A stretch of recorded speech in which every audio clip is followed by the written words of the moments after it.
What do you think your past service does for your thinking? Why do you think it's important for leadership?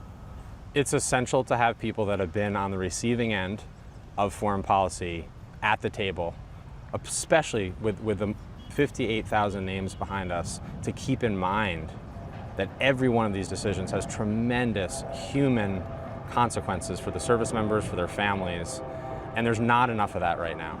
Why do you think the number serving is so low? It's less than 1% of the population is active duty. Yes, in Congress at least we're getting the number up closer to 20%. We've increased it for the first time in 40 years. Just this congressional cycle. But in terms of the divide between 99% of Americans who aren't serving and the 1%, that is deeply problematic as a democracy. When you lose touch between those that are fighting our wars and their families and everyone else, that's something so essential that we have to figure out how to bring folks together and get more folks serving. So that's, again, another thing that we're focused on. I mean, a lot of the work we did last night on the defense bill is recruiting. Every service has been challenged on recruiting numbers, and we've been pushing in a bunch of directions to say that is not acceptable to the Department of Defense, and we're starting to see the numbers come up. And service doesn't just have to be in the military. And one of the things that we're both adamant and advocates of is getting us back to national service as a country. That's not a draft, that doesn't necessarily have to be in uniform, but it could be with the national park, inner city tutoring, elderly care. But how do we get young people out in an environment where they're learning leadership, discipline, followership, serving a cause bigger than themselves, and with fellow Americans who may not look or come from the same backgrounds as them? I think there's ways we can incentivize that. You know, people here are talking about just giving away college or just eliminating debt.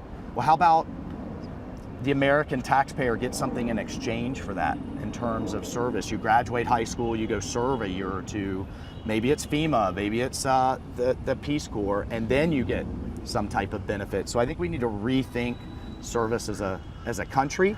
I was looking at a Pentagon study that said 1 in 4 active duty service members suffer from food insecurity.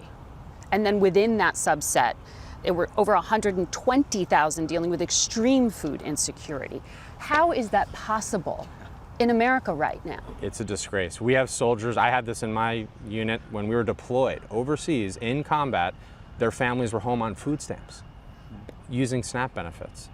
So one of the things we've done the last several years is raise baseline pay significantly. For the most junior. For the most junior soldiers who are the most left behind right now. Raise housing, basic allowance for housing, BAH. Housing costs across the country are so high, so bringing up housing and the quality of life in barracks. Thinking about all the elements of a family's costs, like that's why this healthcare bill is so important, because health insurance is such a driver of that pressure. So again, if the American people knew you had people putting their life on the line for the country, not able to put food on the table, we have to wake people up and stop focusing. I mean, with respect to our colleagues, some of the tenor and the tone is disgraceful when you think about the urgency of just that problem we just talked about. We've got to come together.